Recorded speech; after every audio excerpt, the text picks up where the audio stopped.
back. So myself Ritu Kothari. Today we are going to start with the Eco chapter number 3, demand. Right, this is one of the important chapter of your syllabus. So in this chapter we are going to learn the term demand. Then we are going to also see the factors affecting demand.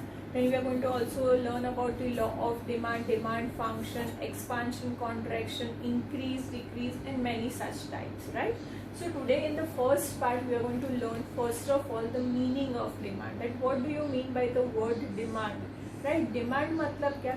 कोई भी चीज़ आपको चाहिए market में से, आपको कोई भी चीज़ लानी है, आपको ज़रूरत है, तभी आप उसको क्रिएट करते हो. आपको फॉर एग्जांपल पेन की ज़रूरत है लिखने के लिए एग्जाम में, तभी आप जो आप पेन की ज़रूरत रख रहे हो, that is your demand, right? Your needs, right?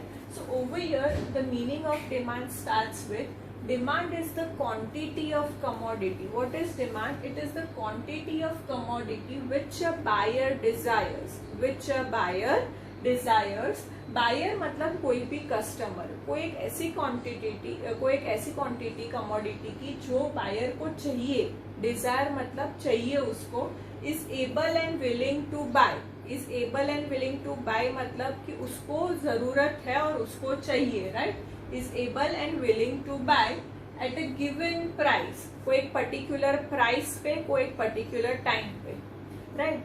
सो यहाँ पे जब हम उसके डेफिनेशन की बात करते हैं तब demand is the quantity of commodity. The quantity of commodity मतलब आपको कितने क्वांटिटी की डिमांड है. जो भी कुछ और सर्विसेज आपको चाहिए तो उसकी क्वांटिटी आपको कितनी चाहिए. The quantity of commodity which a buyer desires. कोई भी बायर जो भी बाय करने जाता है उसको हम बायर बोलते हैं. So when a buyer desires, उसको चाहिए, right? And is able and willing to buy. उसके पास कैपेसिटी भी है और उसको बाय करना भी है, राइट? एट ए गिवन प्राइस, एक पर्टिकुलर प्राइस पे और एक पर्टिकुलर टाइम पे. जब भी उसकी डिमांड क्रिएट होगी तब, अब आपको नए कपड़े चाहिए तो आपको नए कपड़े लाने हैं, तब आपने एक पर्टिकुलर टाइम पे वो सोचा है, आपने आपका बजट सेट किया है कि मेरे को इतने प्राइस में मेरा टी शर्ट चाहिए, right? So you are willing and able to buy at a particular given price and a given point of time. that is demand. Now we are going to learn the second thing in this chapter is factors or determinants of demand. Factors, or you can call it as determinants of demand. कि कौन से factors है जो demand को affect करते हैं. जब हम डिमांड क्रिएट करते हैं, जब आप कोई जरूरत चीज आप लेने जाते हो मार्केट में, तो आप कौन से फैक्टर्स को कंसिडर करते हो जब भी आप कोई भी चीज लेने जाते हो तब. तो दो चीजें आप कंसिडर करोगे. सबसे पहले है प्राइस. जो भी कमोडिटी, जो भी गुड्स या सर्विस है उसकी price. And second are the other determinants, उसके दूसरे फैक्टर्स में कौन से फैक्टर्स है? Total 5 factors. Taste and preference of consumer. Consumer मतलब जो पर्सन वहां पे जा रहा है, डिमांड क्रिएट कर रहा है, गुड्स बाय करने के लिए जा रहा है वो. Then income of the consumer. Price of related goods. Related goods में दो तरह के प्राइस हम पढ़ने वाले हैं. Price of substitute goods and price of complementary goods. Then we have expectation regarding future prices and then size and demographic profile of population. These are the other factors which affect demand along with the price. Along with the price ये दूसरे factors भी है जो demand को affect करते हैं. तो सबसे पहले हम प्राइस ऑफ कमोडिटी को देखेंगे. क्या देखेंगे? Price of commodity. जैसे हमने डेफिनेशन में देखा कि डेफिनेशन में कुछ चीजें हैं जब भी हम डिमांड क्रिएट करते हैं, जब कोई भी बायर या कोई भी कस्टमर डिमांड क्रिएट करेगा तो वो कौन सी चीजों का ध्यान रखेगा? सबसे पहले कि उसको चाहिए प्रोडक्ट, ही डिजायर्स, उसकी इच्छा है वो प्रोडक्ट बाय करने की. Then he is able and willing to buy, उसकी कैपेसिटी है कि वो प्रोडक्ट वो बाय कर सकता है. Then at a given price को इम्पोर्टेंस देगा कि कितने प्राइस का है वो particular product. He will be taking care of that particular thing. And then at a given point of time, right? जब भी वो डिमांड क्रिएट करेगा वो टाइम पे. So over here when we talk about the first factor, that is the price of commodity, right? अब demand में price और demand का रिलेशनशिप कैसा है? नेगेटिव है. कैसा है? Negative, price and demand possess a negative relationship. क्यों नेगेटिव रिलेशनशिप? कि जब भी प्राइस बढ़ेगा, if any products price rises, demand decreases, and if price decreases, demand increases. But obviously अगर आपको कुछ पता चले कि मार्केट में आज सब्जी बहुत कम प्राइस पे मिल रही है, तो मम्मी लोग पहले मार्केट जाएंगे और सारी सब्जी लेके आएंगे, राइट। मैक्सिमम सब्जी जितनी जरूरत होगी उतनी लेके आएंगे। तो क्या हुआ यहाँ पे, प्राइस कम हुई इसलिए डिमांड बढ़ गया, उसी टाइम पे डिमांड बढ़ गया, राइट। और अगर प्राइस हाई है तो हम वो डिमांड अगर हम पोस्टपोन कर सकते हैं कि आज आपको सब्जी लानी थी और आप लेके आए, पर आप पूरे वीक की नहीं लेके आए, सिर्फ 2 दिन की लेके आए, क्योंकि आज प्राइस ज्यादा था, आज प्राइस ज्यादा था। So whenever price increases, demand decreases, right. So that type of relationship the price of commodity and demand creates. सो आपके टेक्स्ट बुक में दिया गया है on page number 21 that price of a concerned good is one of the important factor when we are talking about the demand. Price एक सबसे important factor है जब हम डिमांड के बारे में, कोई भी कमोडिटी या सर्विस के डिमांड के बारे में जब हम बात करते हैं, तब सबसे इम्पोर्टेंट है उसका price, right. On price only the demand creates, right? If price is high, demand will not be created that much, it will be less, and if price is less, demand ज्यादा create होगी, right? So you can see in the textbook that they have given when a price of good falls, कोई भी commodity का price जब कम होगा, a rational consumer will buy more, a rational consumer will buy more, that is demand expand। जब demand ज्यादातर create होगा या ज्यादातर बढ़ जाएगा, क्योंकि प्राइस कम है, तब हम क्या वर्ड यूज करेंगे, डिमांड एक्सपांड्स। एक्सपांड्स मतलब बड़ा हो रहा है या ज्यादा बढ़ रहा है। then on the other side we can say that when price increases, consumer will buy less, right? जब भी प्राइस बढ़ेगा, जब प्राइस में राइज होगा, तब कंज्यूमर कम बाय करेगा, दैट मीन्स डिमांड कॉन्ट्रैक्ट्स। पहले हमने एक्सपांड पढ़ा, then we are learning about demand contract. So when price increases, जब भी प्राइस राइज होगा तब डिमांड कम होगी। आपके टेक्स्ट बुक में वो चीज गलत है, अगर जिसके पास पुरानी टेक्स्ट बुक हो तो उन लोग ने लिखा है when price falls a consumer will buy less. Falls की जगह पे आप राइसेस और you can even write increases, right, RISE, और you can write increases, right? So over here, whenever price rises or price increases, a consumer will buy less, that is demand contract। तो आपको समझ में आया कैसे price of the commodity मतलब price of the goods और services और demand कैसे उनका रिलेशनशिप है, उनका नेगेटिव रिलेशनशिप है। एक बढ़ेगा दूसरा कम होगा, दूसरा बढ़ेगा फिर से पहले वाला कम होगा, right? So this type of relationship is told to be the negative relationship. Therefore, price and demand consist of negative relationship. Now we are going to learn about the other determinants. Other determinants means the factors, other factors which are affecting other than price. Price के अलावा जो भी factors है उसके बारे में हम पढ़ने वाले हैं। सबसे पहला है taste and preference of consumer। Taste and preference of consumer मतलब कोई भी चीज की जब डिमांड हम मार्केट में क्रिएट करते हैं तो हमारे सबकी चॉइस अलग अलग रहती है, right. It all depends on likes and dislikes of a particular individual. So the like and dislike are the taste and preference of the consumer. हम सभी है तो हम सबकी चॉइस सेम नहीं होती। आप अगर एक घर में ही रहते हो, आपकी चॉइस, आपके भाई बहन की चॉइस, आपके मम्मी पापा की चॉइस, हर एक की गुड्स और सर्विसेज में चॉइस अलग अलग रहती है। So we create demand on our choices, we create demand on individuals like and dislike, so that way also the demand gets affected, right? अगर किसी को ज्यादा लग्जरियस गुड्स पसंद नहीं है तो वो नहीं बाय करेंगे, right. Otherwise I can tell you that with the age, आप जैसे आपकी एज बढ़ रही है, at that time your taste and preference are also changing. First you use to like some type of typical food, अब आपको वो चीज नहीं पसंद है, अब आपको कुछ अलग अलग नई नई वेराइटीज की चीजें पसंद है। जब भी एज बहुत बढ़ जाएगी, हमारे घर में जो ग्रैंड पेरेंट्स होते हैं तो उनको सारी वेराइटीज नहीं पसंद होती, उनको सादा खाना पसंद होता है। So depending upon this factor also demand affects, right. Demand उसी तरह की गुड्स और सर्विस, मतलब हमको जैसी डिश बनानी है वैसी गुड्स और सर्विसेज हम लेके आएंगे मार्केट में से। So taste and preference of consumer also plays a major role.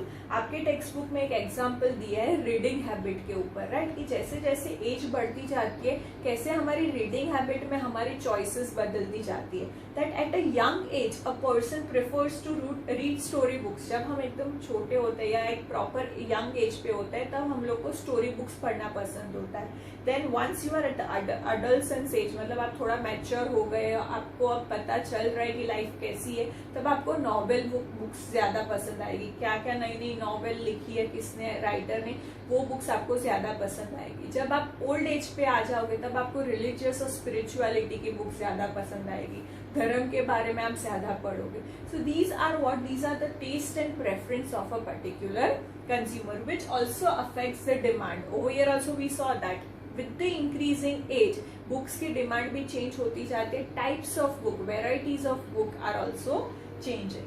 Then second is the income of the consumer. Income plays a very important role. आपको फ्री में मार्केट में से कुछ नहीं मिलने वाला है. अगर आपको डिमांड आप जितनी भी क्रिएट कर रहे हो तो उसके लिए आपको बाय करने जाना पड़ेगा. As we saw over here, able and willing to buy. Able and willing to buy मतलब कैपेसिटी होनी चाहिए. तो वो कैपेसिटी कैसे जनरेट होगी? जब आपके पास पैसे होंगे तब. When you have income in your hand, at that time you can create demand, at that time you can have a desire to buy something, right? So over here it has given that the demand of the commodity increases with the increase in consumers income. अगर consumer की income बढ़ रही है तो उसकी demand भी goods और services की बढ़ेगी.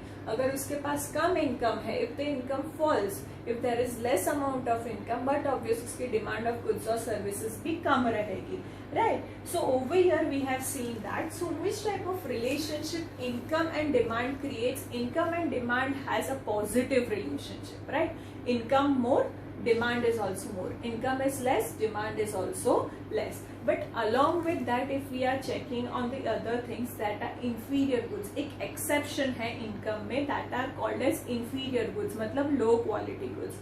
जब हमारे पास कम इनकम थी तब हम वो गुड्स प्रेफर कर रहे थे, लो क्वालिटी गुड्स प्रेफर कर रहे थे. अब हमारी इनकम बढ़ रही है, मेरी income for example last year जो थी उससे ये साल मेरी इनकम बढ़ गई, तो मेरी गुड्स और सर्विसेज में जो भी मैं परचेस कर रही थी उसमें मेरी क्वालिटी इंप्रूवमेंट आएगा कि नहीं आएगा, right? So when I will demand more of good quality goods, at that time over here the things are happening opposite, that income is less, income भी बढ़ रही है और उसके साथ demand of inferior good is decreasing. Which type of demand of goods are decreasing? Inferior goods, मतलब जो खराब क्वालिटी है या लो क्वालिटी के गुड्स थे उसकी डिमांड कम हो जाएगी even when my income is rising. So this is an exception. हमने जो पहले पढ़ा था इनकम में, जब मैंने आपको ये पॉइंट समझाया तब मैंने आपको क्या बोला कि जब इनकम इंक्रीज होती है तब हमारी डिमांड भी इंक्रीज होती है, जब इनकम कम होती है तब डिमांड भी कम होती है, right, of goods and services. But there is an exception called inferior goods. Inferior goods मतलब लो क्वालिटी गुड्स. उसमें क्या होगा, जब हमारी इनकम बढ़ेगी तब हम लो क्वालिटी गुड्स नहीं प्रीफर करेंगे, इसलिए लो क्वालिटी गुड्स की डिमांड कम हो जाएगी. तो ऑपोजिट हुआ यहाँ पे, therefore it is an exception, right? Then we have price of related goods. The third factor which is affecting demand, that is price of related goods. Price of related goods मतलब substitute goods or complementary goods. We are going to learn the two types from it. The price of substitute goods and price of complementary goods. Now what is price of substitute goods? जब जो भी चीज कि कोई भी goods और services जब हम कंपेयर करते हैं तब उन दोनों की कैरेक्टरिस्टिक सेम रहेगी. आप एक की जगह पे दूसरा परचेज कर सकते हो, right? You can substitute one product with another brand of the product. That is price of substitute goods. तो प्राइस ऑफ सब्सटीट्यूट गुड्स मतलब क्या कि substitute goods are the goods which can be easily used in the place of one another. Such goods have similar characteristic. उनकी characteristic कैसी होगी? Similar रहेगी, right? They can be used alternatively. Alternatively आप use कर सकते हो, right? Those are known as substitute goods. यहाँ पे एग्जाम्पल आपको दिया गया है दैट ब्रांड्स ऑफ टेलीविजन, मतलब for example if I am buying 30,000 Sony TV and if For example, I'm not being able to get that TV. That TV is not available in the market. So I will substitute the 30,000 Sony TV with 30,000 Samsung TV. Is it okay? So what am I doing? I'm substituting the product because they both have similar characteristics, सिर्फ brand different थी. तो मैंने क्या किया, मैंने एक की good की जगह पे दूसरे ब्रांड का गुड्स ले लिया, right. So which can I can use that particular. मेरी नीड तो सेटिस्फाई हुई, मेरी टीवी की जो भी नीड थी वो तो मेरी सेटिस्फाई हुई. What I have done, I have just change the brand. I have just change the brand. Then over here we can see that television, motorcycles, refrigerators, ऐसे सारे एग्जाम्पल्स यहाँ पे दिए गए हैं कि जहाँ पे आप कोई भी ब्रांड चेंज कर सकते हो. अगर आपको जब भी जरूरत है तो आप ब्रांड इजीली चेंज कर सकते हो and you can replace the product. That means you can substitute one product with the another brand, right. So over here if the price of a substitute falls, then the consumer may choose to replace his or current brand. For example, let us take, I was going to buy an Activa, but the Activa is costing me more 10,000 rupees than excess. मतलब मेरा budget था 70,000. Now Activa is costing me 80,000 and excess मेरे को 70,000 में मिल रहा है. Characteristic same है, तो मैंने क्या किया, मैंने सब्स्टिट्यूट कर दिया. मैंने एक्टिवा की जगह पे एक्सेस ले लिया जो मेरे बजट में भी था. So what did I do, when the price of substitute good falls, that is I wanted Activa, but now just due to the price of substitute good falls, मतलब excess का price कम हो गया, तो मैंने क्या किया, मैंने excess buy कर लिया. मैंने replace कर दिया current brand को दूसरे brand के साथ replace कर दिया. Activa को मैंने excess के साथ replace कर दिया. That means over here when the price of substitute brand or substitute goods or services falls, तो क्या होगा, कस्टमर जो भी कंज्यूमर होगा वो रिप्लेस कर दे, वो सब्स्टिट्यूट कर देगा. जो भी वो करंट ब्रांड यूज कर रहा है वो सब्स्टिट्यूट करके दूसरी ब्रांड यूज करने लगेगा, राइट. और उसमें कोई दिक्कत होने नहीं वाली है because they possess same characteristic. The goods which possess same characteristics they only can be substituted, right. In second we have complementary goods. Complementary goods मतलब क्या कि दोनों गुड्स आपको ज्वाइंटली कंज्यूम करना पड़ेगा. दोनों गुड्स आपको ज्वाइंटली कंज्यूम करना पड़ेगा. So complementary goods are the goods which are consumed together, दोनों को आपको साथ में कंज्यूम करना पड़ेगा. अगर आप एक भी गुड कंज्यूम नहीं कर रहे हो, that means you will not be able to create that demand for the product. That means one good cannot be consumed without another. एक good आप सिर्फ अकेले consume नहीं कर सकते. You need the different type of good which can be consumed together, right? In other words, this must be consumed jointly to satisfy the need. For example, mobile phone and SIM card. Mobile phone और SIM card दोनों जरूरी है. अगर आपको phone चाहिए, अगर आपको किसी को कॉल करना है, आपको इंटरनेट फैसिलिटी चाहिए, ये सारी चीजें चाहिए, तो आपको उसके साथ सिम कार्ड डालना पड़ेगा, तभी आप यूज कर सकोगे. Same way over here, car and petrol, car and diesel. Car आप लाके सिर्फ रख दोगे अपने घर पे तो चलेगा. No, if you want to run that particular car, you need to have petrol in it, you need to have diesel in it, or whatever CNG or whatever it is, but you need those things also along with it. मतलब अगर आपको car की facility consume करनी है तो उसके साथ आपको पेट्रोल, डीजल, ये सारी चीजें भी चाहिए. वो दोनों साथ में ही कंज्यूम हो सकता है. you have to consume that particular product together. Same way over here they have given that spectacle frame and spectacle glasses, right? जब आप glasses पहनते हो तब आप सिर्फ फ्रेम पहनते हो या ऊपर ग्लास, ट्रांसपेरेंट ग्लास भी लगाते हैं ना हम, right? So whenever you are not just going to wear a simple glass or you are not just going to wear a simple frame, you need to wear both of them to satisfy your need. मतलब complementary goods मतलब ऐसे goods जिसको jointly consume करना पड़ेगा. आप सिर्फ एक good consume नहीं कर सकते हो, आपको ज्वाइंटली कंज्यूम करना पड़ेगा. So if the price of complementary good rises, then the demand of the original product falls. यहाँ पे क्या होगा, फॉर एग्जाम्पल अगर पेट्रोल का प्राइस बढ़ गया, तो बट ऑब्वियस है लोग अब ज्यादातर कार, बाइक वो सब अभी नहीं खरीदेंगे क्योंकि उनको वो महंगा पड़ेगा, क्योंकि ऑलरेडी उनको पेट्रोल महंगा लग रहा है. Therefore they won't buy other products which are related to petrol. समझ में आया? So over here we can see these things that whenever the price of one of the complementary goods fall, at that time what happened? The original good also falls. The original good, the price of the demand of the original good also falls, right? So it is most important thing कि दोनों को अगर आप साथ में consume करते हो तभी ये चीजें आपको अफेक्ट करेगी, आपकी जो भी नीड है वो सेटिस्फाई आप कर सकोगे, वरना आपकी नीड सेटिस्फाई नहीं होगी। Then we have expectation regarding future price. Expectation regarding future price का मतलब क्या है कि अगर मेरे को आज पता चल रहा है कि कल जाके जो भी गुड्स और सर्विसेज मेरे को चाहिए उसका प्राइस बढ़ने वाला है, so what will I do? I will increase my current demand. अभी के लिए मैं डिमांड वो गुड्स और सर्विस की बढ़ा दूंगी कि मेरे को महंगा प्रोडक्ट्स नहीं खरीदना है, अगर मेरे को कम प्राइस पे आज मिल रहा है तो मैं ज्यादातर प्रोडक्ट स्टोर करके रख दूंगी। So expectation regarding future price also affects the demand, it affects the current demand. अगर कल उठ के प्राइस कम होने वाला तो I won't by the goods right now, I will postpone my need and I will buy it later. So what am I doing? I'm making my demand, or I'm creating my demand depending upon the future prices, depending upon the future prices, उसके ऊपर से मैं अपना demand create कर रही हूँ।